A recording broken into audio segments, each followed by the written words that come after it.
Hello and a very warm welcome to Cognito Key. Today, we're going to pull back the curtain on the secret language of price. You know, what really decides how much you pay for your morning coffee or that new phone you've been eyeing? Well, it all boils down to a fascinating dance between two huge forces, demand and supply. I'm sure we've all been there, right? You're saving up for something, and then bam, the price changes, seemingly out of nowhere. It can feel like a total mystery, but I promise you, by the end of our little chat today, you'll see exactly how it all works. So what's this big secret I'm talking about? Well, the answer lies in this constant tug of war, a push and pull between two very powerful opposing forces that basically run the whole market. And you've heard their names before, demand and supply. Let's break them down. Okay, so let's jump right in.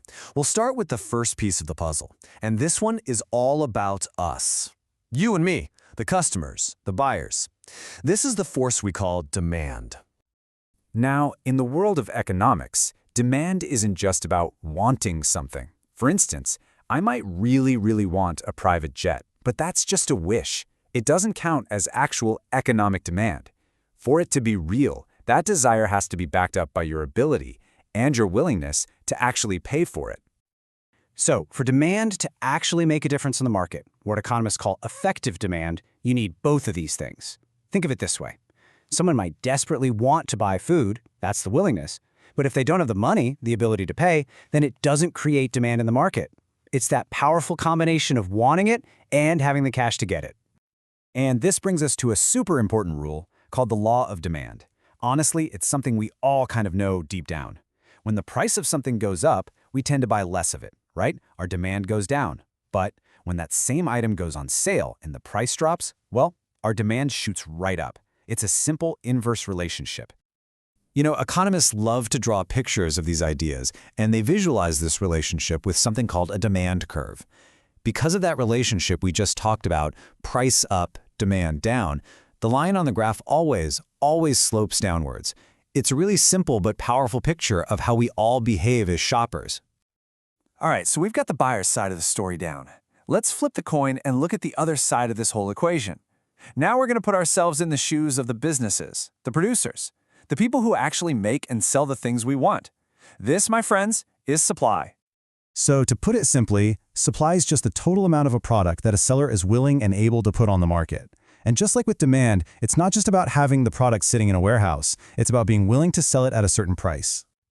Now, the law of supply is basically the mirror image of the law of demand. This is all about the seller's motivation. It makes perfect sense, right?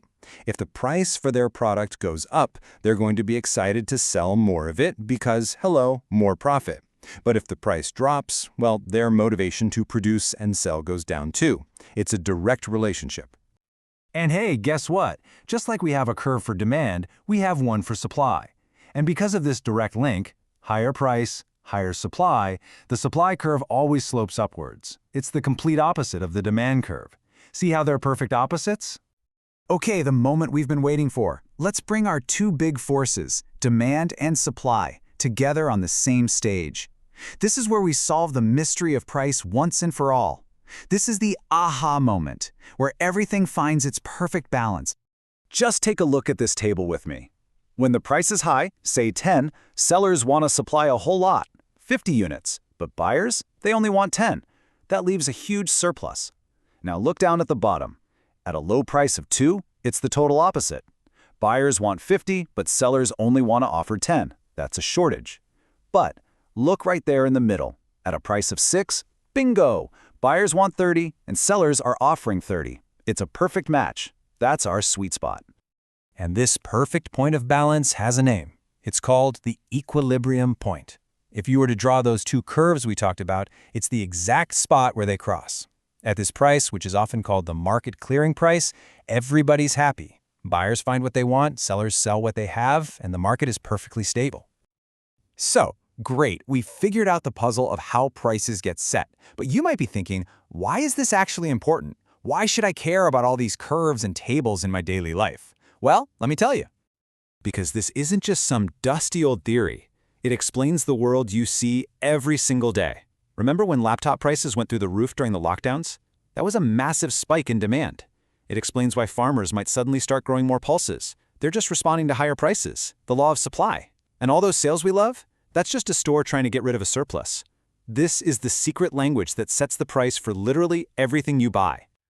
So the next time you look at a price tag, you won't just see a number. You'll see the story behind it.